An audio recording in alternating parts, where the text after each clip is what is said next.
accepted Jesus into my life 18 years ago. And ever since then, I wanted as many people as possible to know the peace and the joy and the purpose that I had. And I really had a heart for atheists, so I always had in the back of my mind how I could help atheists see that they had a creator and that this creator was Jesus. This series is not about Jesus being our creator, but it is about the evidence for a creator. Then, less than a year ago, I decided to really dive in to studying the most simple form of life on Earth, the prokaryotic cell, a single-celled organism. Because I thought if we have a creator, then it will be totally obvious in the most simple form of life on Earth. And I was completely shocked and amazed by what I found. I found out that life kills atheism. Life glorifies God.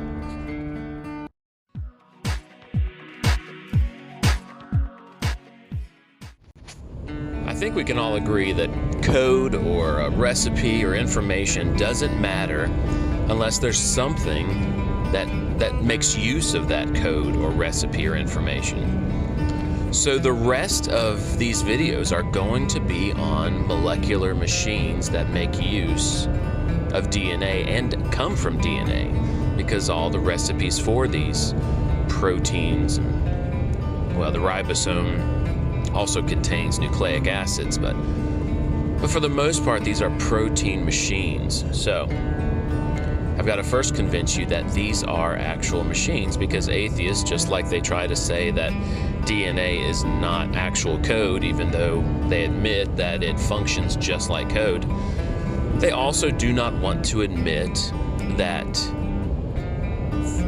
these proteins that I'm going to show you are actual machines. So here's a scientist, his name is Ken Dill, and he had this amazing TED Talk called The Protein Folding Problem. Well, halfway through his talk, he changes his focus into convincing the audience that these are actual machines. So check it out here. Now this next picture is showing you a more realistic, bigger protein molecule. Most protein molecules are bigger than the one I just showed you. They often look something like this. And now I want to switch from talking about the folding problem per se to talking about mechanisms and functions. And the case I want to make for you is that proteins are machines. You have 20,000 odd different types of machines in your body, and then other kinds of living organisms have other kinds of protein machines. There's tens of thousands to hundreds of thousands of different machines. And the first case I want to make for you is that these are real machines. That's not a metaphor. They use energy, they spin around, they pump, they act to cause force and motion. This is just a side view, a static view of a thing that is a protein motor. That light gray at the top is your cell membrane. Above it is the outside of the cell, below it is the inside of the cell. And this is just showing you a static picture, and now what I'm going to do is to show you a dynamical movie of how this machine actually works. This is a picture of that. This is a movie of that machine, and what you can see is it pumps acids, those are the little cubical things, in and out of your cell so that it keeps the pH balance in your cell. And the things down at the bottom, the little cards going in and out, that's where the energy comes and goes. And what you can see is a ribbon diagram. So that shows you the nature of the protein molecule. And a critical point that I want to make about that movie and about how proteins function in general is they function by shape and by shape changes. And you could see that protein molecule going back and forth as different chemicals come and go. Shape is the critical thing here. Next, I want to show you another type of rotary motor. It's one that does not pump acids in and out of cells, but rather it actually creates force. If you're a bacterial cell, you need to propel yourself around in water to find food. What you need is something like the propeller on the back of a boat. But life doesn't have propellers for various reasons. Instead, what it does is it has long tails called flagella. And so now I'm going to show you a movie of a rotary motor that runs the tails on bacteria. Here you see it, those are the tails. Now you're zooming in and you're going to see the rotary motor in a kind of a cartoony-like fashion. This too is a real protein, and it uses energy and it creates motion. That's rotary proteins. Those are a couple of many rotary proteins. Now I'm going to show you another kind of protein. This is a motor that slides back and forth. It walks like 2 feet. It's like a drunken sailor. Some of you who are old enough may remember those old cartoons about Keep On Truckin', where you walk like this. That's what these things do. The ATP and the ADP at the bottom where the feet are, incidentally they're called heads, but where the feet are, that's where the energy comes in, and the motion happens in a general direction, but again, it's battered around by the water. And these kinds of motors are used in your muscle. So every time you do anything, it's sliding motions that are happening at the microscopic scale that cause that to happen. One of the great things about protein motors compared to real world, big world motors, if you like, is they don't make noise. And the last example I want to show you of a protein mechanism is this. Some proteins are valves and pumps. This is a case where this one too sits in a membrane, and it controls water flow in and out. Other such valves and pumps control lots of other things that go in and out of your muscles, and this is how your nervous system works, for example. If these kinds of proteins go bad, you get things like cystic fibrosis, for example. I've just shown you a few examples of tens of thousands of protein machines, but the case I want to make for you is just to convince you they are real machines, just at the super microscopic level.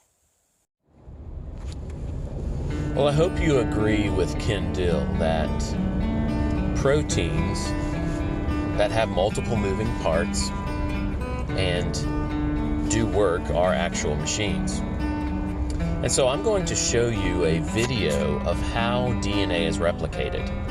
Now, all life on Earth contains DNA and the machinery to replicate the DNA. And the machinery is built on various proteins. So you've got these various machines working together. And so I make this simple point, just like in the last video where I said that a recipe cannot write itself and code cannot write itself. The focus of these remaining videos is that a machine cannot build itself. And machines do not work together without being programmed to do so. And all life on Earth, even little bitty microscopic bacteria contains molecular machinery and the machinery working together. How amazing is that? Now, of course, a machine can be built to make other machines, and a machine can be built that can even be built to alter itself. But a machine cannot make it so. You can't go from a non-machine to a machine. You can go from a machine to more machines, but going from zero to machine is impossible. And that's where atheism fails, because atheism needs a machine to be able to build itself. This is called abiogenesis. Abiogenesis is the belief that non-life can become life, and of course life contains a bunch of molecular machinery. Now, atheists try to get out of this by saying that they don't make any claims. Atheists try to say that atheism is just a lack of belief in any God. The problem with that is that it is making a claim. So if atheists believe that they lack a belief, or they say they lack a belief in any God, well, that means that they don't see any evidence for God. Well, the problem with that is that all atheists are aware that life exists. So atheists believe that life is not evidence for a creator, therefore they believe that life could make itself. And of course, this fails for three main reasons. Code doesn't write itself, machines don't make themselves, and machines don't work together without being programmed to do so. So I want to show you a video of the amazing coordination of molecular machinery that replicates DNA. It's amazing. And pay attention to, how fast the first piece of machinery spins at 10,000 RPMs. So here's that video. DNA replication. Both strands of the double helix act as templates for the formation of new DNA molecules. Copying occurs at a localized region called the replication fork, which is a Y-shaped structure where new DNA strands are synthesized by a multi-enzyme complex. Here, the DNA to be copied enters the complex from the left. One new strand is leaving at the top of frame, and the other new strand is leaving at the bottom.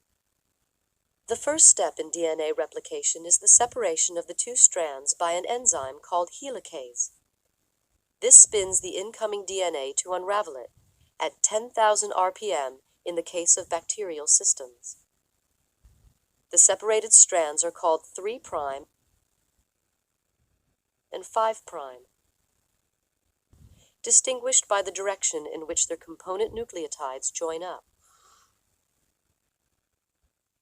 The 3' DNA strand, also known as the leading strand, is diverted to a DNA polymerase and is used as a continuous template for the synthesis of the first daughter DNA helix.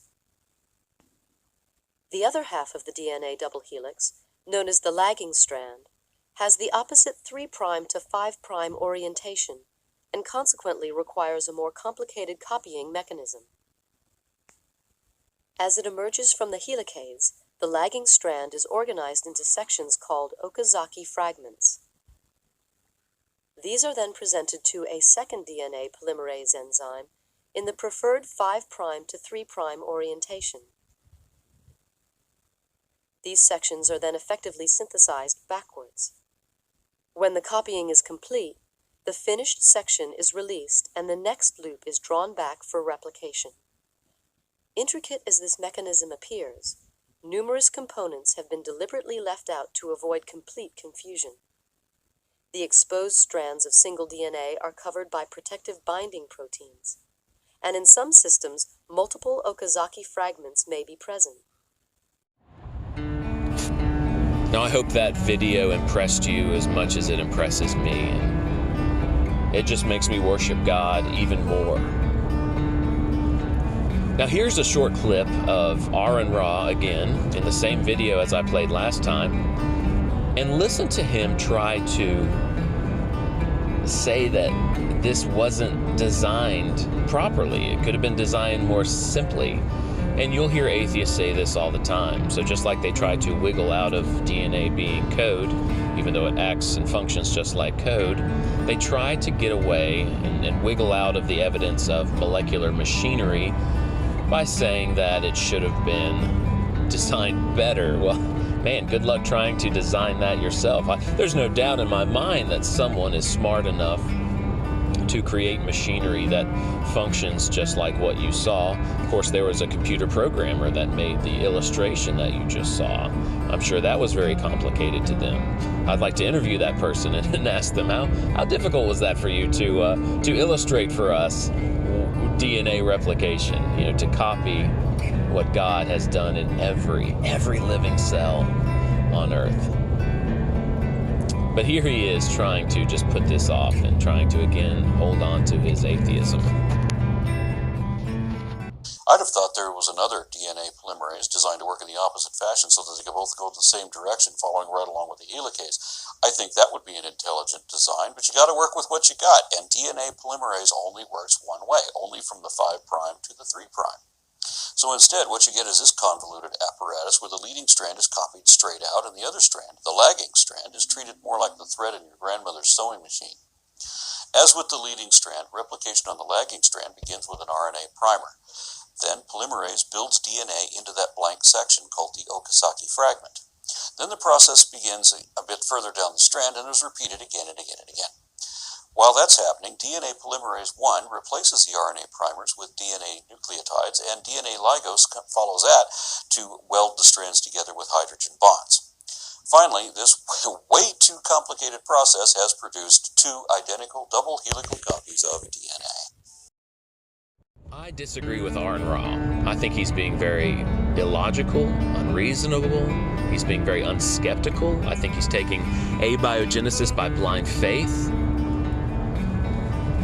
But I respect people's right to believe whatever they want to. So let's talk about you. My goal in life is not to force Christianity or religion or deism on anyone, although I believe all atheists, if they were honest with themselves and honest about molecular machinery, they would become deists. I respect everyone's right to believe what they want to, but I want you to make a good decision here. Will you be logical? Will you just think about this? A machine cannot make itself. Right? We've never observed that. We've never observed a machine making itself. We've observed machines making other machines, but you have to get the first machine. And atheism is the belief that the first biological molecular machines came about without a creator. We've also never observed machines working together without being programmed to do so. So I hope you're honest with yourself. This will always come back to honesty. And be rational. DNA replication kills atheism. Life kills atheism.